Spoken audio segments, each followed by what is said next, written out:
What should the Knicks do this offseason after getting eliminated by the Indiana Pacers?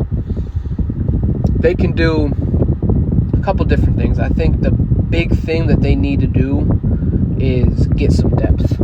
They need a true four. Josh Hart, Mitchell Robinson, and DeLon Wright. Let them come off the bench. That can be your three of your guys off the bench. They need to get a four. They had a four in Obi Toppin. They had a four in Julius Randle. Ended up trading Obi Toppin. Ended up trading Julius Randle and Dante for Karl-Anthony Towns. Not mad at the trade at all. Both made it to the conference finals in their first year after the trade. Both didn't really play that good in the conference finals. Yeah, Towns had like 2, maybe 3 good games, but other than that, he was not very good in the conference finals. And Julius Randle, I think he had 2 solid-ish games, but really was a no-show. But yeah, the Knicks just need to get depth. Like I said, they need to get a true four. I don't know who that four can really be, but having Josh Hart at that four is really, it's not the best. I love Josh Hart. He plays like a four, but he is all of 6'4", 6'5". And when you're going up against a Siakam that's 6'8", 6'9", going up against a Jason Tatum who's like 6'10", next year is the year for the Knicks. Next year has to be the year for the Knicks. The Bucks aren't going to be shit. The Sixers definitely could be, just based on who they have on their roster. I'm trying to think of any. I mean, the Cavs are going to be just as good. If they make a trade. I've seen them getting Giannis. I've seen them trading for Jalen Suggs. I've seen them making a bunch of different trades. I don't know what trade is really going to be beneficial for them. I think the Jalen Suggs one would be better than the Giannis one because you're giving up.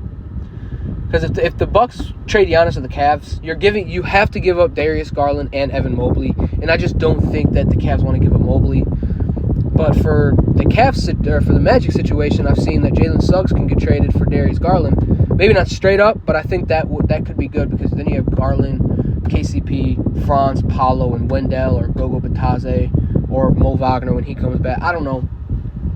But for the Knicks, I think they just need to get some things around the edges. I like Jalen Brunson at the 1. I like Mikal Bridges at the 2. OG at the 3. Cat at the 5. Josh Hart and Mitchell Robinson and DeLon Wright. Maybe Landry Shamet if he can kind of be a little bit more consistent with his three-point shooting off the bench. I like that. I like that. But they need to get a solid 4. And again, I'm trying to think of the 4s that could be in free agency. I don't see it. I can't think of a 4-man that's going to be a free agent this year.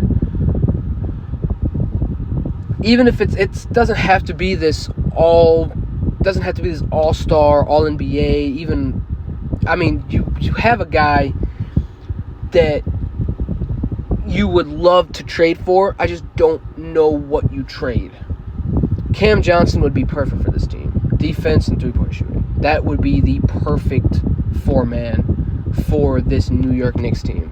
6'8", 6'9", can somewhat defend, can hit his three-point shots at a very, very, very consistent rate, doesn't need the ball, and he's a guy that you can throw on a Siakam, or you could just throw him on an Andrew Nembhard or a Aaron Naismith just to have his body on him. And then if he's not hitting this shot, throw Josh Hart in, grabs offensive rebound. Cam Johnson's making $20 million. I don't know what you trade. I think the only trade piece you really have to trade for him is like a Mitchell Robinson, but you don't want to give up Mitchell Robinson. Mitchell Robinson was very good off the bench and even starting when he did start. Rebounding, defense. It's tough for the Knicks because you have your 4 key guys. You have your 4 to 5, maybe even 6 key guys. You have your top 6 guys in Brunson, Mikal, OG, Josh Hart, Cat, and Mitchell Robinson. You don't really want to give up any of them, but it's like, damn, how do we get better? How do we get better? That is like the entire question that you really have, is how do we get better? And to get better is trading a piece, but I don't think you want to trade a Josh Hart or a Mitchell Robinson for a Cam Johnson. I don't think you want to do that. But that would be like the perfect guy to go to New York, but I don't see how that happens. If you didn't trade for him when you traded for Mikal Bridges, I do not see a world where you guys get Cam Johnson too. I do not see a world where you guys get Cam Johnson because you got to give up multiple first-round picks because that's what Brooklyn Nets are asking for. I just don't see it. I don't see how you make the trade, which is bad because I can't think of another four-man that is really on the block or going to be a free agent that you can sign for the low or sign for the minimum. But yeah, that's the only thing. I don't think they should fire Tibbs. He did not have a good bench. The front office did not do him justice by not giving him a good bench. DeLon Wright played solid. Landry Shamet hit like 3 straight threes when they were already losing. Precious Achiuwa is a solid guy that should have been playing off the bench, I think. But yeah, it's tough for the Knicks to see what they can do.